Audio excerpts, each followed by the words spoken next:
All right, good morning, everyone. This class is entitled How to List New Construction, which is a bit of a name change from what it was supposed to be. About a month ago, I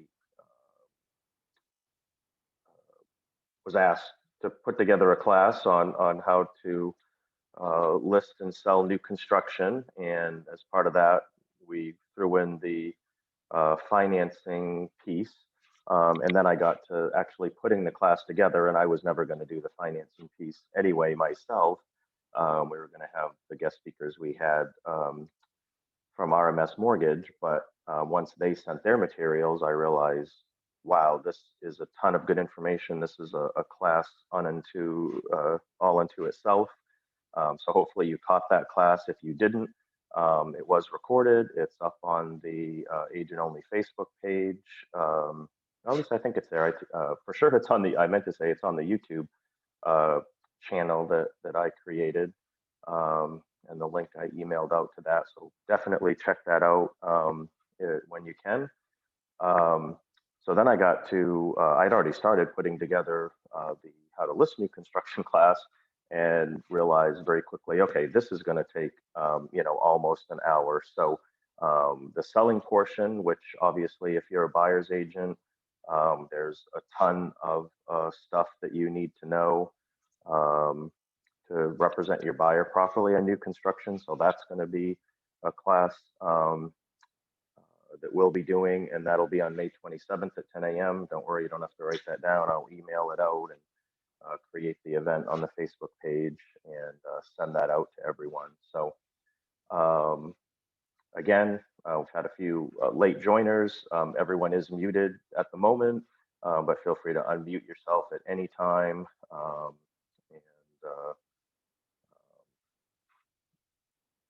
Chime in if you have any questions or comments or whatever the case might be.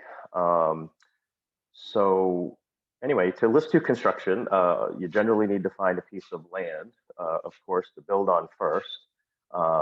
And while it might seem easier to start with a builder, who already has their own land or an approved subdivision, or whatever the case might be, and you could just step in and work with them.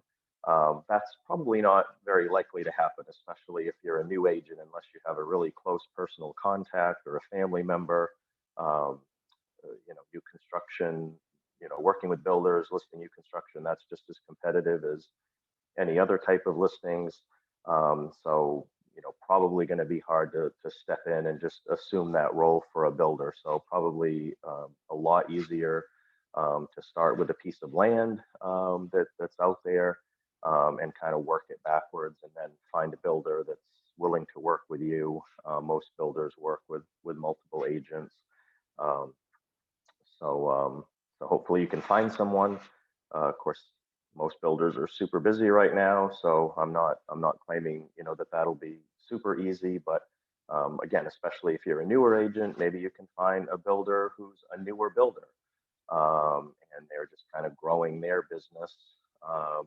And maybe they're only building 1 or 2 homes a year now, but within 4 or 5 years, they hope to, be doing a lot more. So, but there's plenty of land out there, so listed and not listed. So I definitely encourage you to start there. So I'm going to change my view here so I can then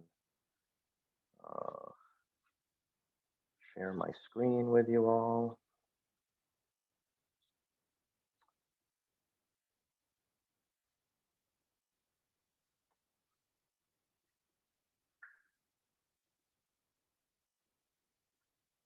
There we go.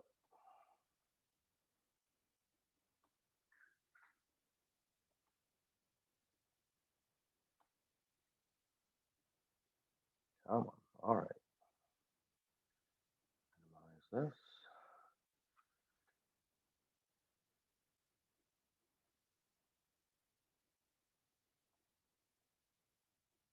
Okay. Sorry, I just want to get rid of this if I can.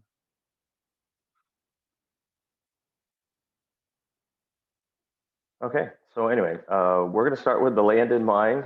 This could be a land listing of your own, of course.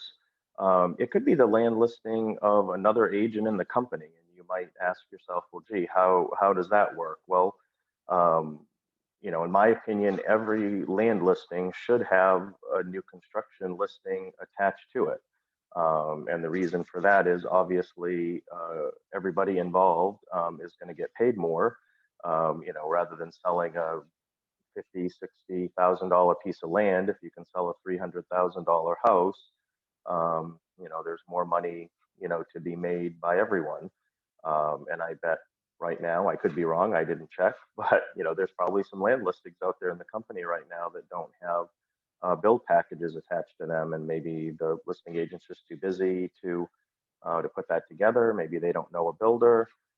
Maybe they'd be willing to work with you if you were willing to help coordinate getting a build package set up on something like that. So, so that's still a possibility. Um, you could just go out and find a vacant, buildable lot of land that's not listed, um, and try to list it. And we'll get into how to go about doing that and what makes a lot buildable as we forge ahead here.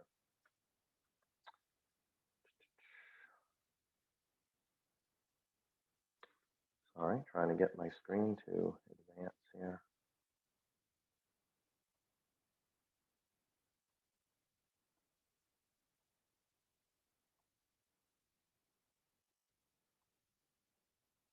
Sorry, everyone, little technical difficulties here.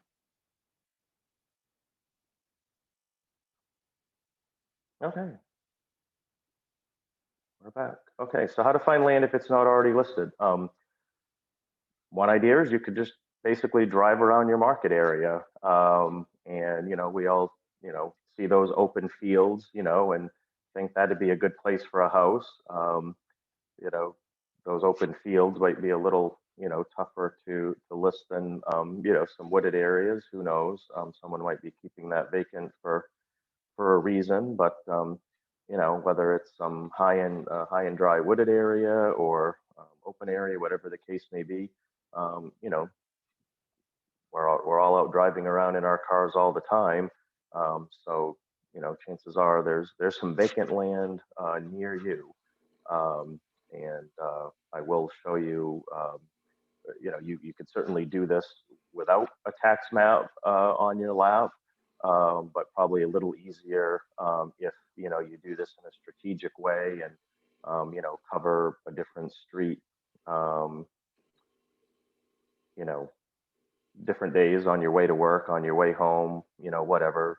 Take a different way home, and basically just be prepared, have the tax map handy, make a note of where the vacant lots are, what street they're next to. Maybe there's some landmarks. um, Someone is not muted. Oh, that's probably me. I was waiting to ask a question. Sorry. Oh no, well that's fine. No, I just heard some running water. So anyway, no, Star, go ahead, please jump right in. I a couple times have driven by large parcels of land and stop, of course, and call the listing agent to see if that could be split up. Any reason why nobody would split up? It's just almost, it's just because I've just only been doing this for like 4 years, and then I had a year where I took a break. But um, it almost feels like they just looking at the raw land. It's almost like they just couldn't be bothered to do anything with it. Is there any like tip, talking points because I have buyers who want to build. Yeah, no, I mean that's a great that's a great question. There may be times when there is a good reason why the seller doesn't want to. Uh, in fact, I find a lot. I'm shocked a lot of times over the years I've dealt with sellers, and I've explained to them, maybe you or another agent in the office, if you have a house. This was a concept I was going to get into at some point, but we'll just sort of skip ahead to it. But um, if you list a house on 10 acres and you're in a 3 acre zone or a 5 acre zone, and there's a building lot there that could be split off, um, that's probably something that I mean, you should certainly have that conversation with the seller. Um, there would be some surveying costs and little extra deed cost or whatever. Um, but that a building lot is worth way more than bulk land.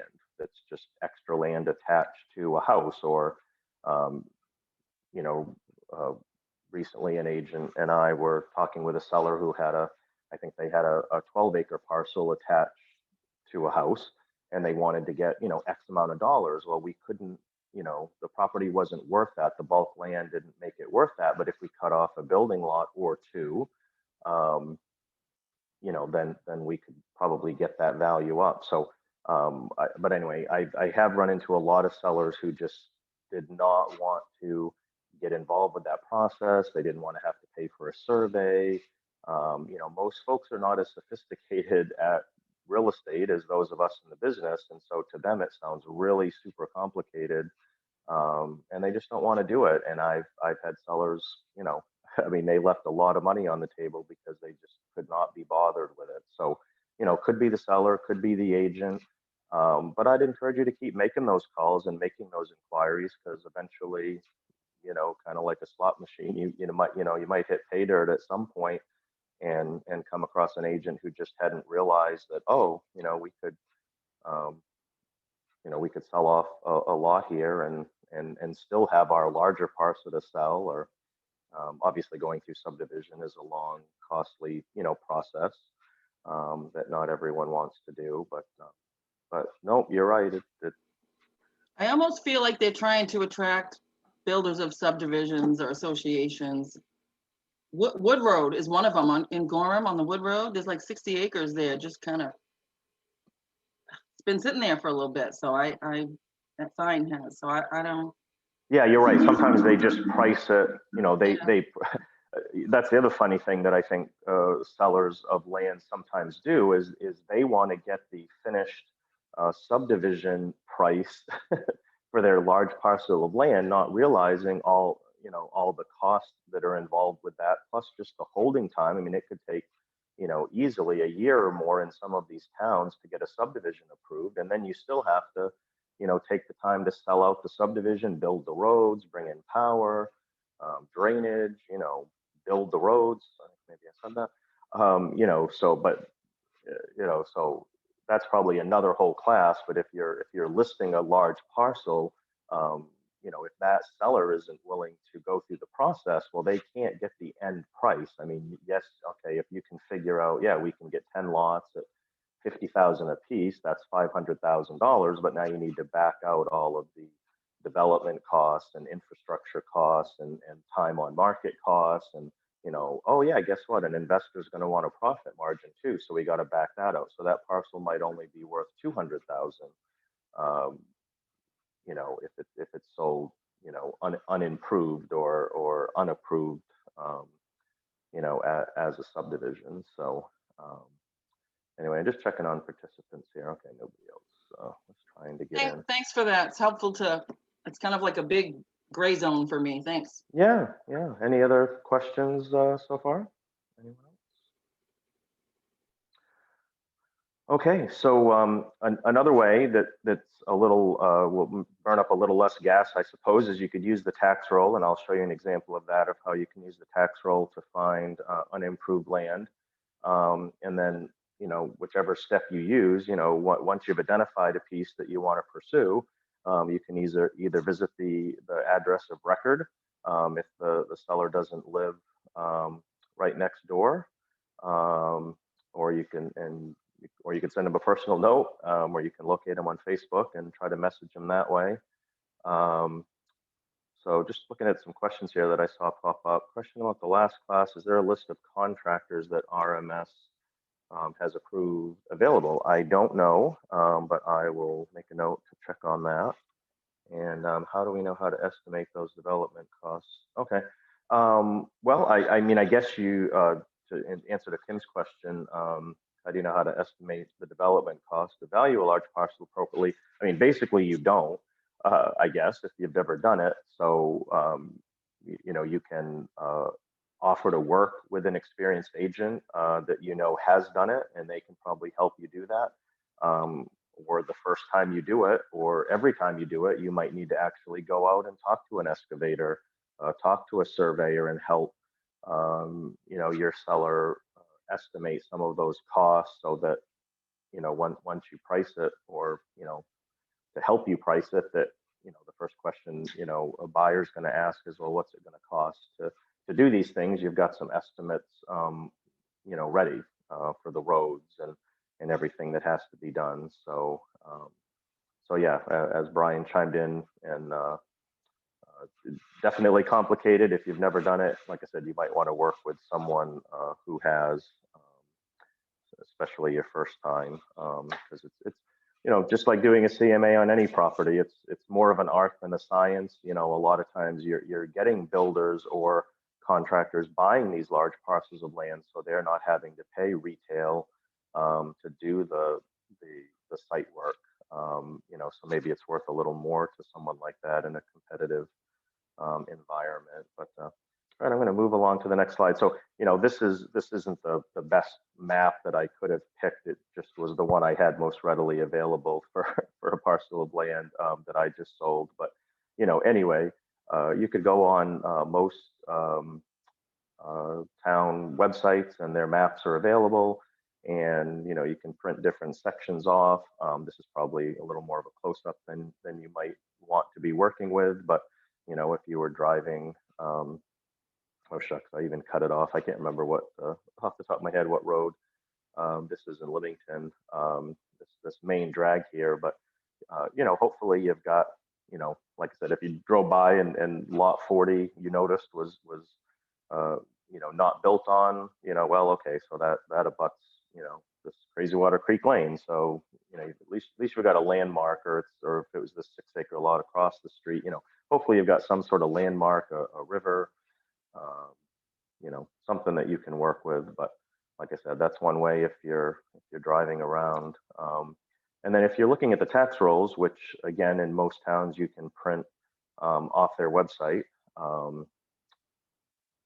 you can basically see here on the right side they've got the valuations for the land value, the structure value. This is an exemption line. This $2,000 on this parcel for 20,000. I'm sorry, for the homestead exemption. But anyway, so this is apparently a vacant piece of land, and it's got the location of the land as well as the owner's name and their actual address, which again sometimes might be next door, sometimes might be in another town in another state. So this is a 10-acre parcel. So again, we don't know the road frontage. There's a lot of things we don't know. Could be really wet. But this is something that you could look at. I haven't checked into this, but some towns are a little more cooperative than others. You might even be able to go into a town and probably speak with the town clerk or the tax assessor. They might be able to print you, if you're looking for all the unbuilt on parcels. I know it can be done. Like I said, whether they're willing to do it for you or charge you for it, they could program a search to run and a printout to run that showed all the undeveloped parcels, in town, if that's, strictly what you wanted to focus on. Or maybe it's all the lots over, 10 acres or something like that, because then even if there's a house attached, a lot could be, easily split off at in a lot of cases, and the owner just, isn't aware, or, hasn't thought about it. So this is a great idea that I got from Dan McClellan. That this is kind of a technique you can use if you're talking to someone or messaging them, or but how would you like to sell your land with no commission? So you might ask, well, how the heck can a seller do that? Well, um, obviously if you're putting a new construction package on their vacant land, you can price that into a build package, and the builder can buy that, or um, RMS can close on that as part of a construction loan, and the seller can essentially get all their money and not pay any commission. So that might get a few people to um, stop and talk with you. So just checking out the chat question there. So thanks, Dan, for that little tidbit. How do I get back to my? Okay, here we go. Any questions so far? I put this in here to remind myself to make sure to stop and give anyone a chance to chime in. Otherwise, I can just keep talking all day. Nothing? Okay, well, jump in anytime. All right, so what makes land buildable? Basically there's two components to that. One, does it meet zoning? Now this is, really complicated because it's different for every single town. It's different for every single lot. Within different zones, some towns have 2 or 3 zones. Some might have 10 different zones. They might have a 1 acre zone. It might be a 5 acre zone. So, this is where you're definitely going to need to get to know, a few particular towns that you live in or sell in. Um, and figure out what's the minimum road frontage, what's the minimum lot size, those sorts of things. Um, in some towns like Standish that have limited public water, the lot size might be less on a lot that has public water available versus one that needs to be on a well. And then secondly, will it pass a soils test?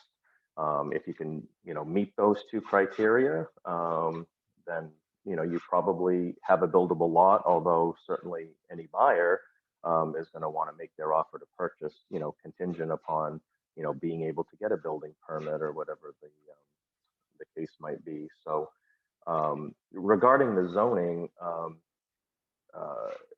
some lots might be grandfathered. Prior to the 1980s, a lot of towns in our market areas didn't have zoning specifically. So, there might be a 1 acre lot and a 3 acre zone, but because that lot was created prior to zoning being implemented, it's still a legal buildable lot. And you'll see these crop up once in a while in you know different towns. All of a sudden you'll see a house going in between 2 houses. It wouldn't have appeared there was a lot there, but it was an old lot that had been created on a subdivision plan and just had never been built on. So um, grandfathering is certainly a thing. Most towns that I'm aware of do allow interior road frontage to be built. So maybe a town says, well, you have to have 300 feet of frontage, and you're looking at the map and you can see, well, there's only 150. So you might think, oh, okay, this isn't a buildable lot. Well, in a lot of towns, again, you could build an interior road to make up the difference in road frontage. And if it's just for one lot, that road might be, essentially a gravel driveway. Of course, it's got to be to town specs, and different towns have different, specs for what that is. If it's for 2 or 3 houses, it might be, something more. But just because you don't have the frontage on the road doesn't mean necessarily that lot can't be built on. Some towns are going to be more helpful. The code officers, especially, are going to be more helpful in working with you and telling you what you can do and can't do. And as some of you might have run into, some code officers don't even know, what they're doing. They don't even know what's allowed under the law. And there's been a few occasions when I had to actually almost, pull it out of the code officer to do his research, to help me help my client in figuring out, what they could do. So basically, you have your lot, theoretically, if you followed some of these steps. And, now you need to find a builder that you can work with. And well, how do you do that? Well, no magic here. You're probably going to have to get down and dirty, but you can use Google. You can check local marketing, whether it's advertising and the shopping guide or Gorham Times or whatever that a builder might be doing. You can visit job sites, builders building in your market area, and hopefully they're on site and they'll take a minute to speak with you, and at least you've made the introduction, and just see what kind of capacity they have. Are they willing to work with you if you can build them a lot to build on? And that's networking, basically networking 101. That's really all you can do there. So, here's some kind of random questions that I jotted down that might give you some things to think about or to talk with the builder about or whatever. But do they work exclusively with one agent or not? There probably are a few builders out there that do work with only one agent, in which case you might not have a shot with them. So that would kind of be good to know, so you can move on to more fertile ground. Do they build on spec, which basically means speculation, meaning do they just build a house and hope someone will buy it? In this market that we're in right now, um, you know, probably not a lot of speculating going on, or certainly not a lot of risk to speculating going on, because pretty much everything that's getting built is getting sold. But there have been markets in the past 25 years that I've experienced, and some of the rest of you have, where the house sat for a bit, and of course the builder loses money every day that house is finished, that it isn't sold. So that it wasn't always a slam dunk like it is now. Some builders will only build what they want to build, and they decide what they're going to build, and they don't allow any changes. Other builders will build custom homes.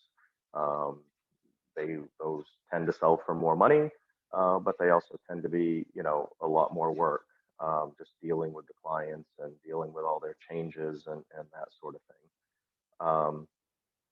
Does the buyer do turnkey, meaning do they provide all the financing, cash to build out of their pocket and just charge your buyer a price at the end, and your buyer can just get a regular loan, or does your buyer need to get a construction loan? And again, with this amazing construction loan financing that RMS has, it could really allow some builders to do more, because a lot of them might be valuing their prospects, or um, they're only willing to stick their neck out so far or use so much of their own money. But if you can teach them, and show them that, hey, I've got access to a resource where we can, free up all your money, and you can use, the bank's money for very little cost. You might be able to get yourself a builder client that way. Um, do you, as an agent, know what home styles and features are popular, today?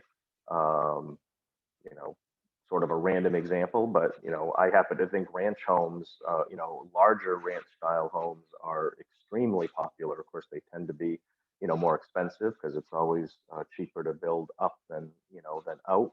But there's, a lot of our population, a lot of our buyers are aging, wanting to retire now or in the near future, and they want to have one floor living. So, I think that's something that's popular. I wanted to throw in the bedroom example here, because, again, I've been doing this a while. Some of you have as well. And, it was always a thing that you had to have three bedrooms. Like, three bedrooms was just the minimum. I don't know if that's, as true anymore. Family sizes in a lot of cases have gone down. Um, I know a lot of buyers complain, yeah, there's three bedrooms, but they're really small, and they would rather just have, two larger bedrooms, because again, maybe they don't have kids, maybe their kids are grown and gone, um, and if they've got a basement that they can finish, or a room over the garage, or whatever the case might be, they don't necessarily need the three bedrooms. And I think a little bit of research would probably show that homes are selling based on square footage, as much or more than anything. Just because you can squeeze three bedrooms into 1,000 square feet, I'm not sure you're getting more for that house than if it was a 1,000 square foot home with two bedrooms. So, just kind of something to think about, and be aware of. Um, there's sometimes I'll walk into a house, and just kind of wonder, what was the agent thinking, or what was the builder thinking, because maybe, just the layout's funky, or a couple of the bedrooms are just grossly small. And I know that that's going to be a huge turnoff for buyers. And so it's, you know, feels like, the end buyer, wasn't kept in mind as they were going through that process. But, and then, lastly, be prepared to advise the builder on price. Maybe they don't realize, they realize what they need to charge based on building material costs, which, is another whole issue we're dealing with nowadays. They know what they need to charge to make a profit and make it worthwhile to them.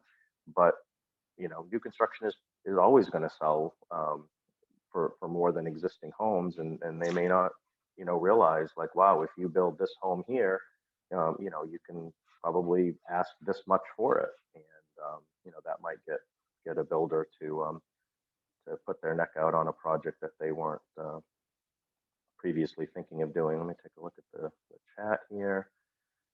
Let's see. Whoops. Is it complex to estimate? Okay. Sorry, I already did that. If approaching a builder with a lot, I imagine they want to know that if it is soil tested, to do the soil test, we'd want to know. Yeah, that's a good question. Sorry, I'm just learning how to use this a little bit better. Yeah, what you usually when a soil scientist goes out to a lot, they're going to perk test in a couple different locations.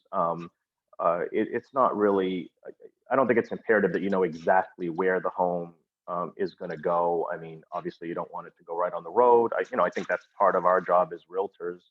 And again, perhaps you're visiting the lot with a builder, and they're helping you cite where the home might go, and that sort of thing. Chances are, if a lot is, if it's not wet, especially this time of year, if it's somewhat high and dry, then that lot's going to be able to perk test somewhere. If there's homes across the street or on either side of the lot.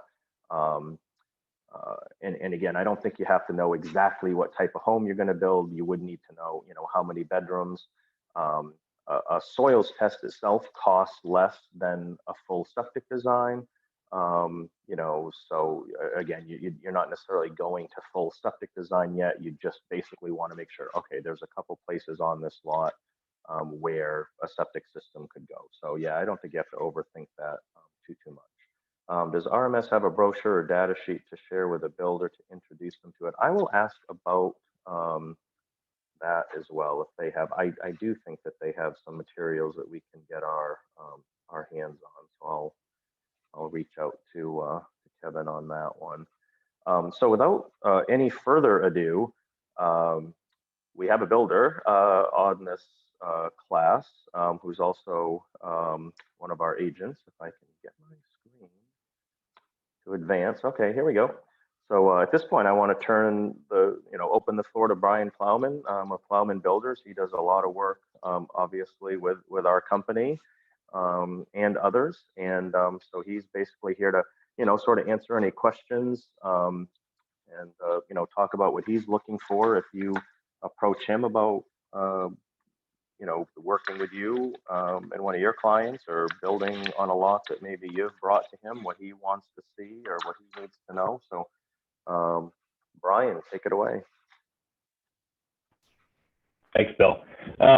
So I've got a few talking points and some comments and stuff like that, but getting back to approaching a builder with a potential client, what I want to see if you're bringing a client to me is I want to know they're approved, and I want to know what they're pre-approved up to, where we're looking for a lot. If they've already got a lot in mind, we need to know, is it going to perk? Is it going to, accept the leach field? And if it does, I mean, location of the house, to kind of answer Kim's question, is almost driven by where the leach field is going. It can be revised to degree, but you really want to get it perked, a few perk tests done on the lot, and then you kind of build your leach field. You're muffled. You sound muffled.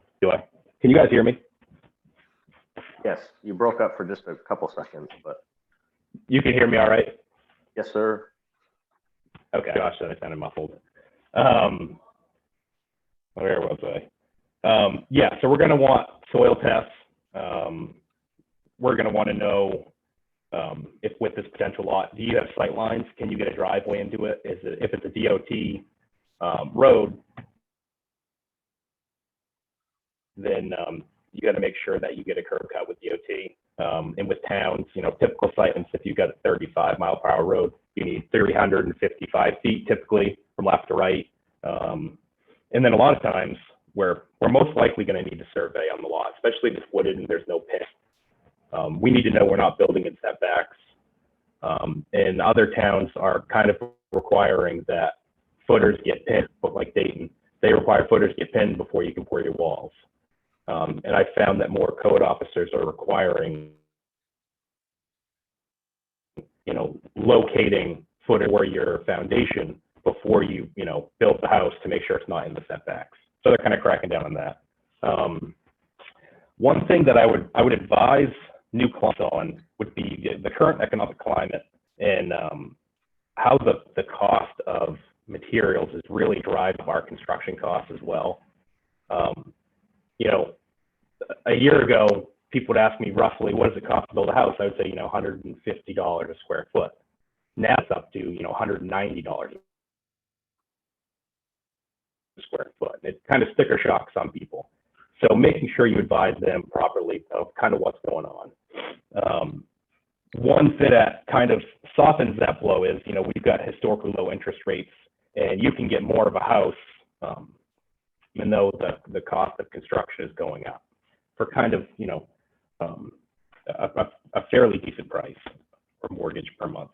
And then another thing that I'd like to mention is, RMS's new construction loan program is a 5% down for a primary residence. With that program, you have to have pretty good credit score. You got to be around 720. So if your client doesn't have the best credit, they can reach out to. I have one client that's working with a credit union, couldn't meet RMS's 5%, 720 credit score, but they also had to do, I think they have to do 20% down. You're going to want to, if you're going to use a builder like me, you're going to want to vet them. Use somebody who's active in your market. Inexperienced builders might not really understand all the costs that go into a new construction home, and they're either going to push those costs off onto the client, or they're not going to be able to perform, and they're just going to walk away pretty much, and you're going to have a half-built house. A lot of builders also price bare minimum finishes and allowances. So ask questions, on what the client's going to be able to get with their allowances and the specs that are outlined. So with, material shortages and labor issues, we used to be able to build houses in 3 months, and our contract would typically be a 4-month period. This is for like a basic, 1,600 square foot house. And now that's kind of changed to 5 to 6 months. It's taking us a lot longer to build just because our subs are stretched thin, and we're getting material shortages. Windows are taking 10 weeks instead of 4 weeks. It's kind of a difficult climate right now. So some advantages to new construction right now, which I'm sure you've all experienced, is, there's low inventory, and there's a lot of,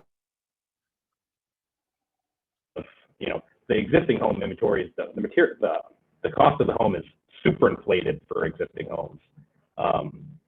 And if you go new construction, you're not going to have the, put in escalation clauses, multiple situations, and the client can get almost the same exact house new than than what's existing. Because there's a lot of the existing stuff out there is going for, in my opinion, too much money.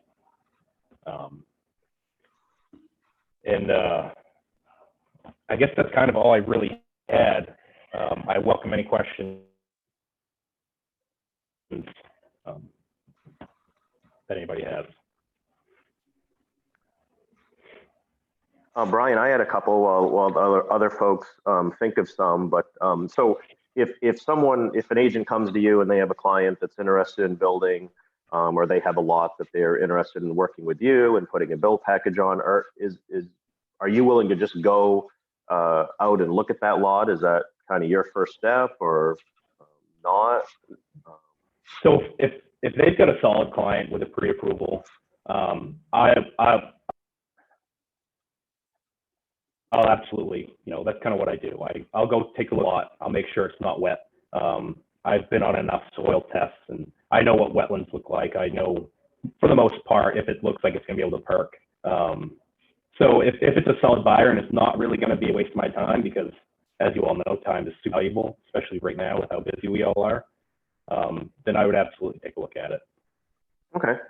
And so you're running about 5 to 6 months. Is that what you said?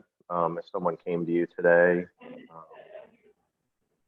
is that your turnaround time, you think, or? From when we break ground, we're running about, from breaking ground, we're around 5 to 6 months. Okay. All right. That's good to know. Sorry. We work during the winter. We put fountains in the winter. Obviously, you can't put a lawn in or pave a driveway, but we work all winter, and we are also vetted up by RMS, so we're an RMS builder. I think somebody asked that earlier. Yeah, someone did ask that. What are you did give a few of your thoughts on material pricing. I've been reading a lot and watching a lot of YouTube videos on that. I mean, is it your thought that at some point in the future that'll correct itself, or is this the new normal for a while, or any thoughts if you had any? So this is something so I'm a part of the National Home Builders Association, and I'm a part of the Volume Builders main board. And it's something that we talk about, every couple weeks. We're getting to a point where it's got to come down. Values are so inflated, 230% I saw this morning. It was 180% last year increase.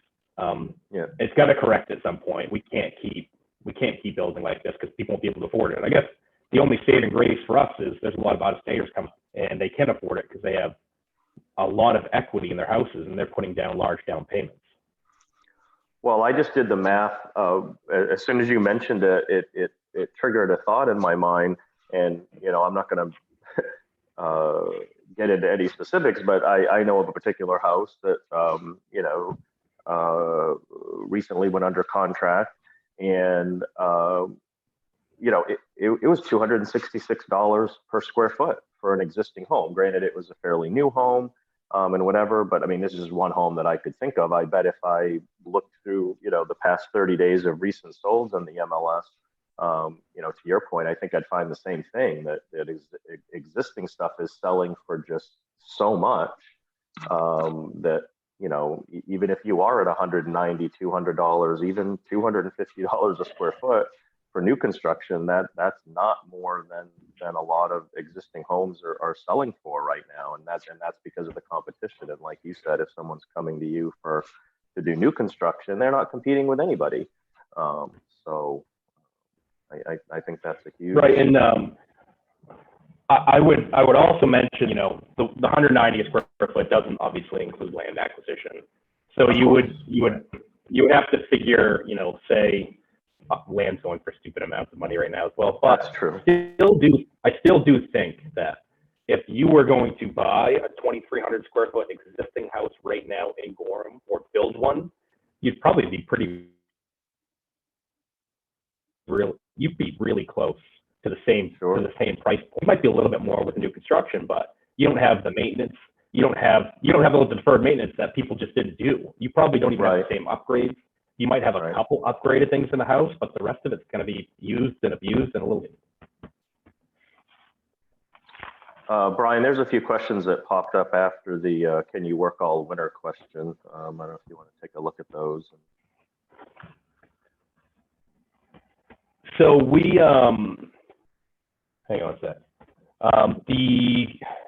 It's 190 square someone's foot, asking, would typically include two-car garage.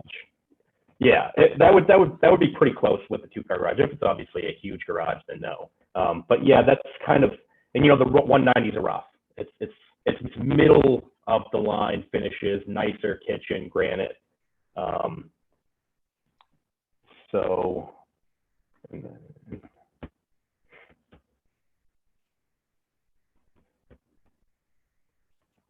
Vicky asked about a building envelope that was approved already. Fire and a contract.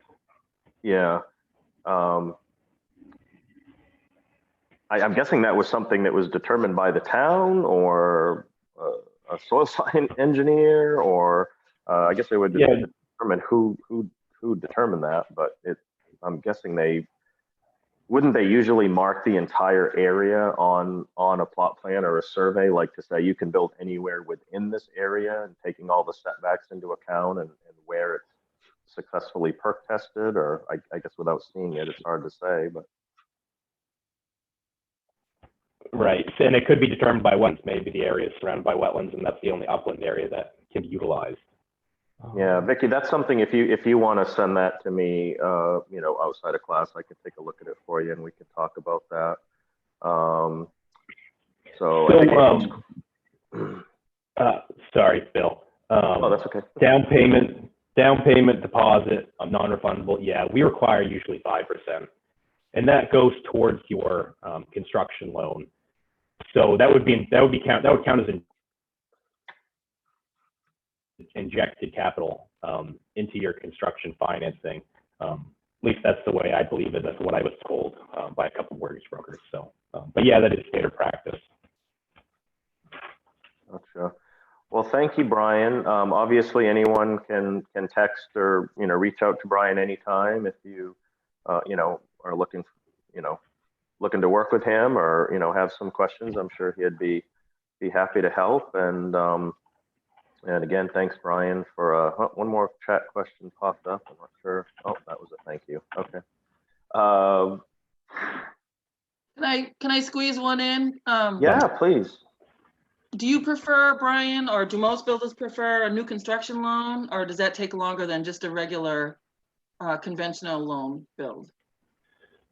So right now, with as busy as a lot of the builders are, we're going to be pushing clients to new construction. We're not going to be really offering key, especially with RMS offering a 5% option. If I was going to offer turnkey, I don't like to do it, but I would still want, I probably want 10 to 15% down, non-refundable, and I'd want their credit score to be at least 70. So why not go with an RMS option that's a one-time close? In that one-time close, they also purchase land, so they have a tangible asset at that one-time close. Instead of putting 10 or 15% down with me and waiting for the end loan, they don't own anything until the end of, until we close on the loan. So, I mean, to me, if I was going to be buying, I would definitely want to go with an RMS type construction loan, because I don't want my money sitting in some random person's bank account. I mean, if it's with a bank, it's going right towards the mortgage. Thank you. All right. Oh, we already did questions for Brian. Thanks again, Brian, for coming. So we're running up on our hour time frame here. Basically, the best idea that I wrote down, was basically and I think there's a lot of agents, until you've done it, you're maybe not comfortable with new construction.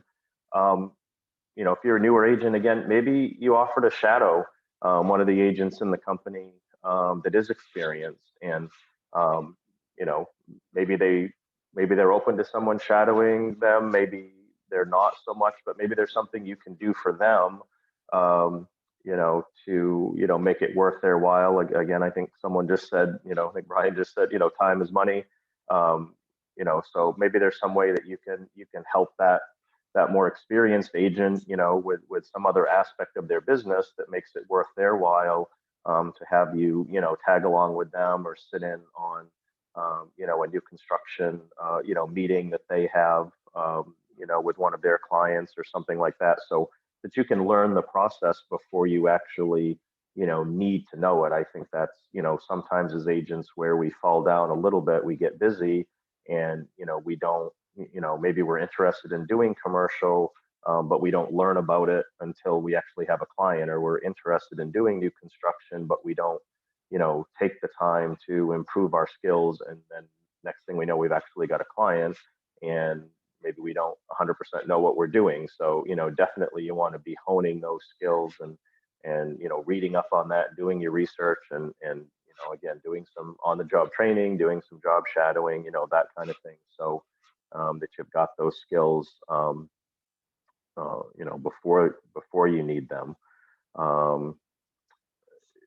I think I said this in the last class, but if you go in the MLS, if you look at the stats of our top agents in our company, or really any company, the agents that participate in new construction, that list it, that sell it, especially list it, that they've been the most successful agents over the past 10 years, and they're going to be the most successful agents over the next 10 years. You definitely don't want to put all your eggs in one basket necessarily, but having new construction be a 20, 30% of your business, would definitely be, a good idea. So, does anybody have any questions before we sign off? Well, if not, thank you everyone for attending. Josh, we can't hear you. Oh, you there, Josh? No. I don't know what. Yeah, I don't know. I can see you trying to. Yeah, you're unmuted, but your microphone isn't picking up for some reason. Not sure why. Yeah. Down next to your mute button, Josh, there's an up arrow where you can pop up a menu and test your microphone and speaker.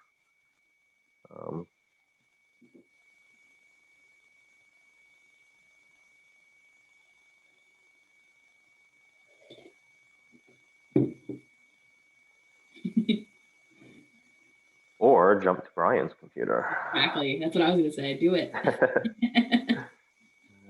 Anyone else while we're waiting on Josh? Any questions, comments? Josh. Nice. Hey, Josh.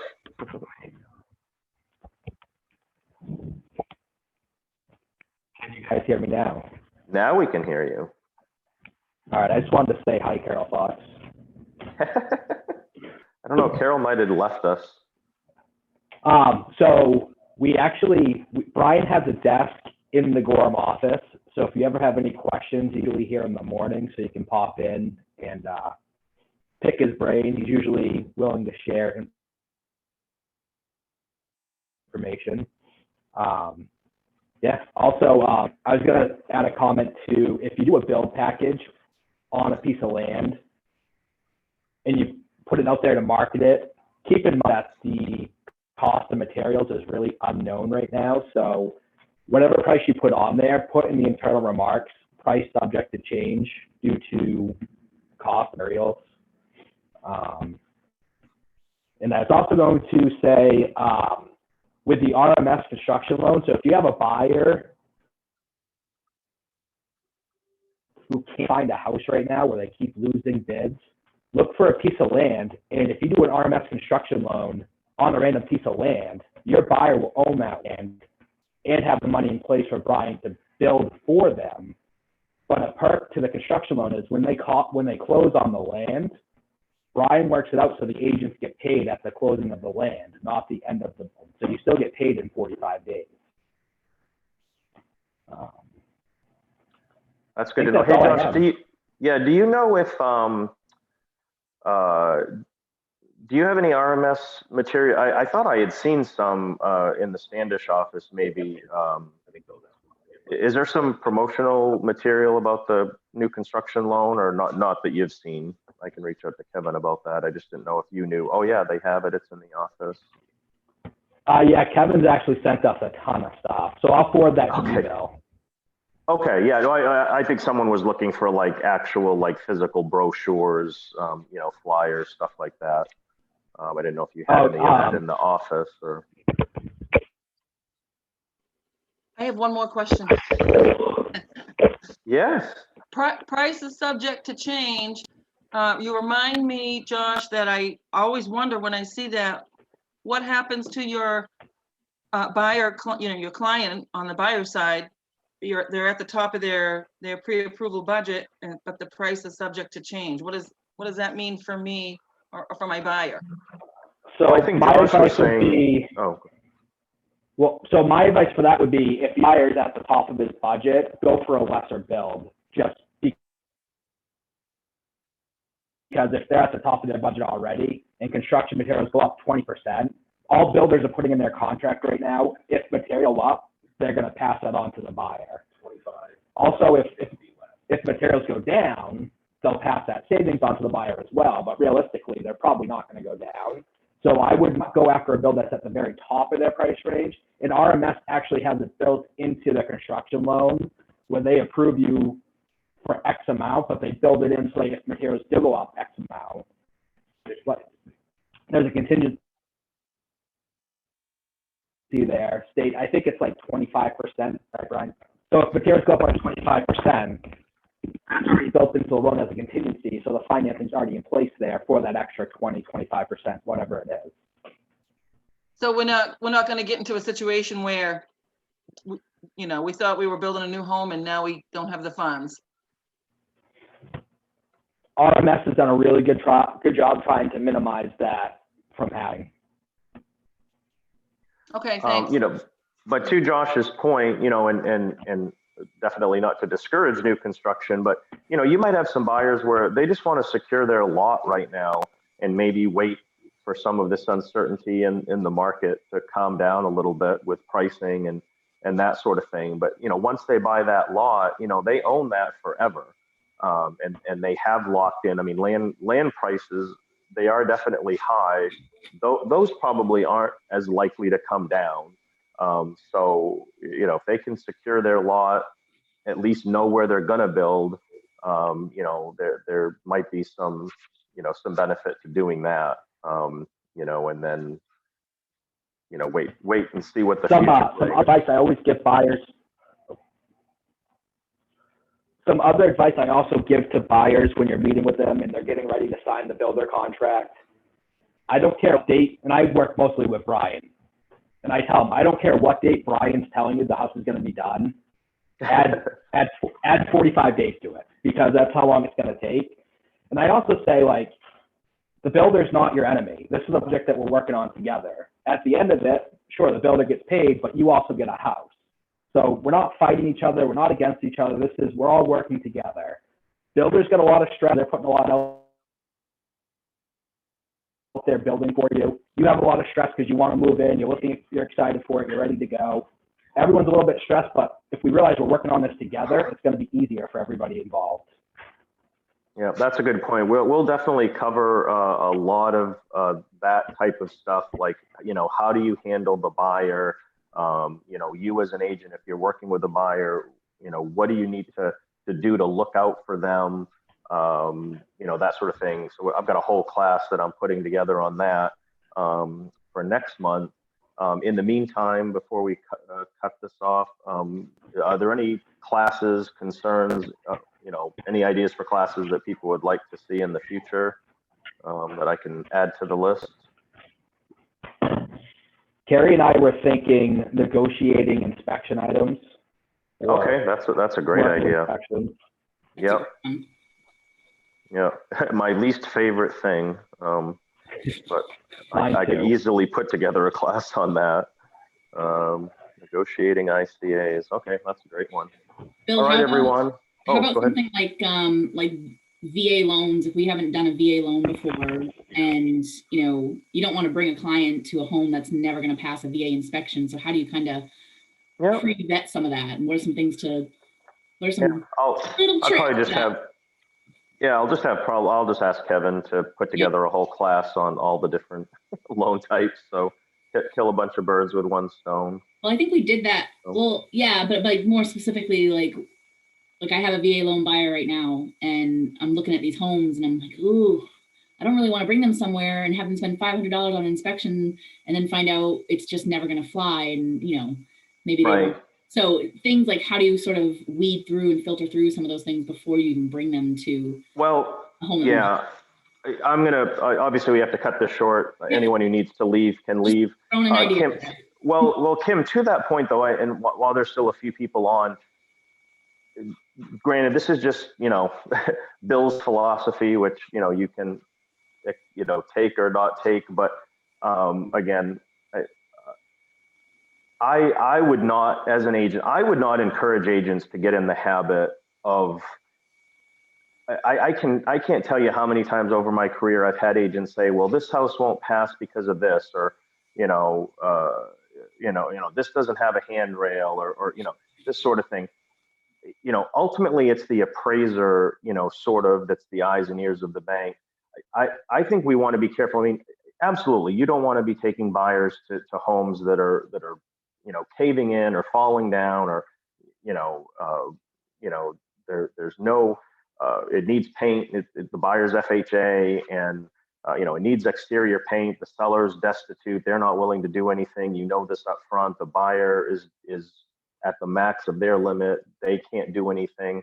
There's certain scenarios where that can really be a stumbling block, but most of the time, again, being aware of those items is one thing, but I would be very cautious as an agent to be telling, buyers, or acting like the person who decides, which house is going to pass and which one isn't. Because I've seen so many things slide under the radar. I mean, yes, the buyer was aware, the house might need a roof, but I've had agents say, well, this house isn't going to go this loan type because of the roof. And then the appraiser comes and they don't even mention it, and I've had more than one appraiser tell me that, they're only going to point out stuff that shows up in a picture. They have to take pictures and include those in the appraisal report and send those to the bank, but they're not really looking for issues either. But if something's going to show up in a picture and they don't note it, well, then, they're subject to losing their license. So,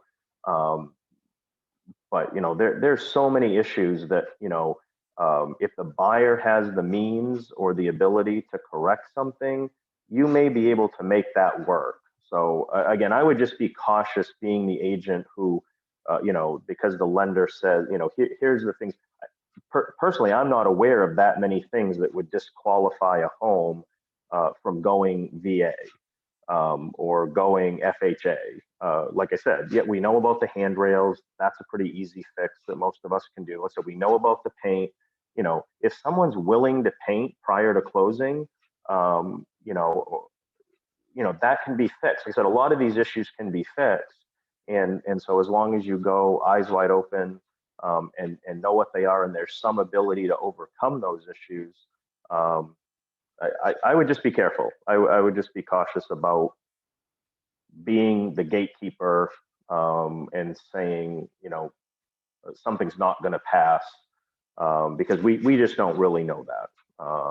We just don't really know for sure if that's the case. Like, I'm not saying we shouldn't bring it up, but if we disqualify every home that needs a little bit of work, then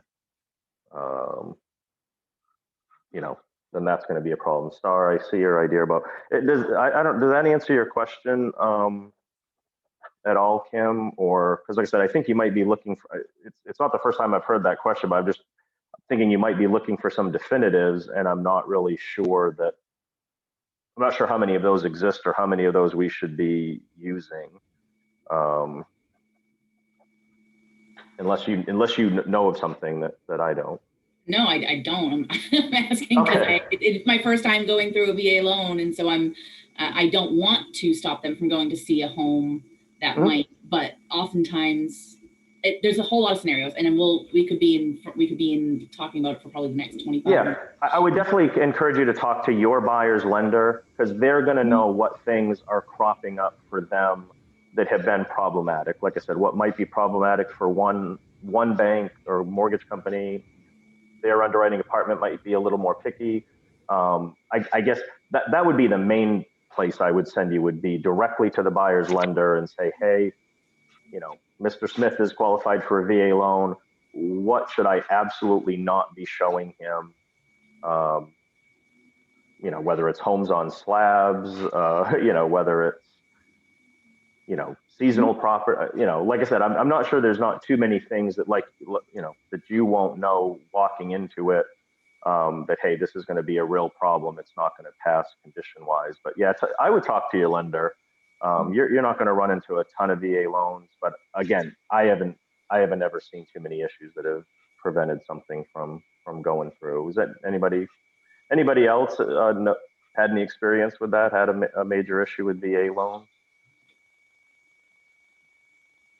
Yeah. Okay. Well, thanks everyone for coming today, and I'll see you on the next one. Bye.